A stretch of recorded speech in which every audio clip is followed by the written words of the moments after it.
So a DJ the other day asked me what I thought about which DJ booth they should buy. Hi, I'm Bill. This is Creative License. Thanks again for checking in on my little dog and pony show. And thank you to those of you who do nice things for my sponsors. Electrovoice, DJ Event Planner, Promo Only, Disc Jockey News, and of course, my workshop, The Entertainment Experience. If you want to know more about that, reach out to me, just like you would reach out to any of my other sponsors. So DJ booths, it's an interesting question. I've had more than a few DJs ask me about it, and I thought maybe I should talk about it today, because yet again, somebody brought it up to me, and the answer I give is almost always the same. Why are you thinking about doing that? Now, it is, and I'm not saying it because you shouldn't.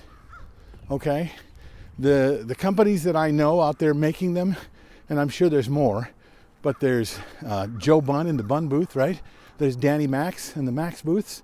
There's DJ Toad and Toadmatic, all three different in their own right and very interesting. And I will tell you that I've considered myself getting one of these booths for doing my my mobile DJ stuff, but I haven't yet. And the reason is because I sat back and I thought about, what do I need it for? What am I trying to achieve? Why do I need it? Why do you think it would be important for me to have? Why do I think it would be important for me to have? And so when somebody asks me the question, which one should I get? The first question I ask is, why do you want to get one? Now, I'm not saying it because you shouldn't. I'm saying it because you should really explore the reason why you're thinking about doing a change to the aesthetic of what you present as a DJ. What are you trying to do? And who are you trying to impress, if you're trying to impress? The aesthetic is cool. I mean, normally a DJ booth for a wedding or private party is your rig on top of a table that's been skirted, you know, something to hold your laptop. It looks the same.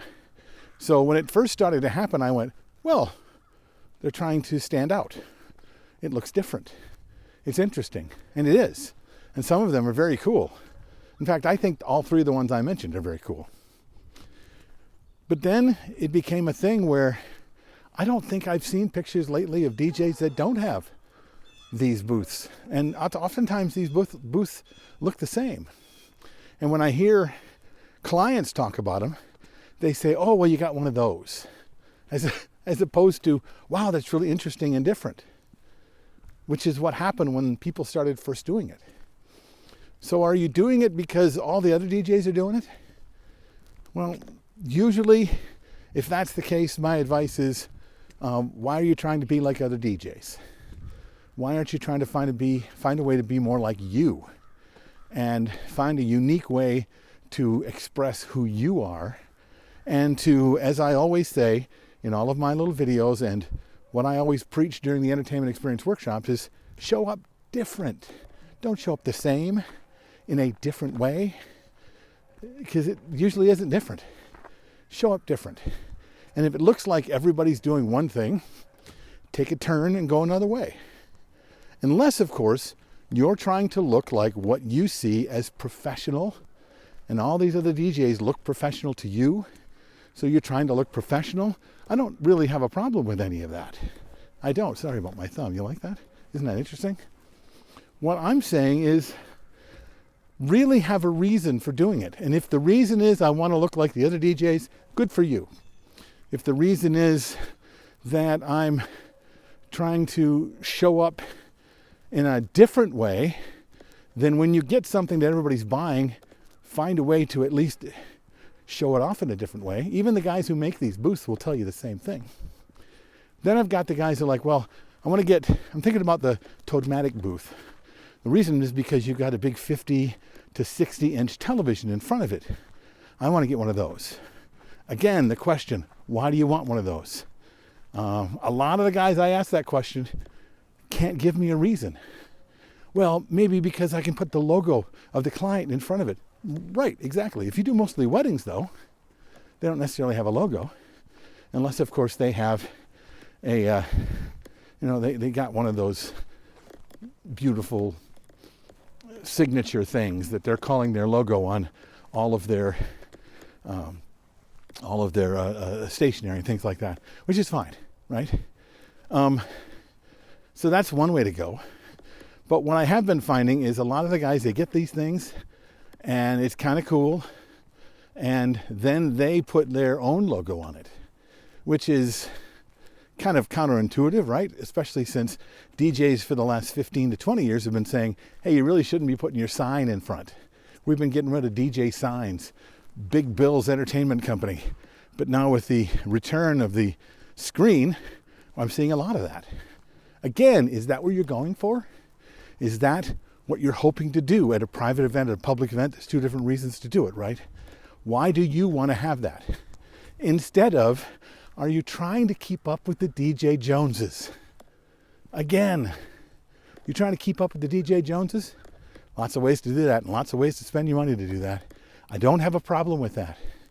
But I think if you gave it some thought and you found yourself doing it because everybody else is doing it, you might rethink whether or not you're going to do a booth. Me, I do a black facade in front of my table, the table that I bring. And you know why? Okay, I'll tell you. The reason I do that is because I'm an actor and I like backstage. And I got no backstage using those other booths that are part of the main act. They look interesting and cool, but you can't make them messy. And backstage, I get to make messy. I get to show up the way I like to show up. I like to, what I call, hide my sins backstage. And with a black, simple facade, I am more in the background. I'm less seen. I'm not part of the aesthetic. I'm outside of the aesthetic. And I keep everything backstage. Am I right and you wrong? Nope. I have come up with a reason why I do what I do. Have you come up with a reason for the reasons you do what you do? Again, let me make it really clear. Those booths, the Bun booth, the Danny Max booth, the Toadmatic booths, they're cool. And I've thought about getting them, and there might be a day that I get them too. But I'm going to have a really good reason, and it's going to be outside of the idea that everybody else does it. What do you think? Leave your comments below. Tell me I'm a terrible person because I don't do what you do. I hope you don't do that. It's just, we're different, right? I'll see you next week on Creative License.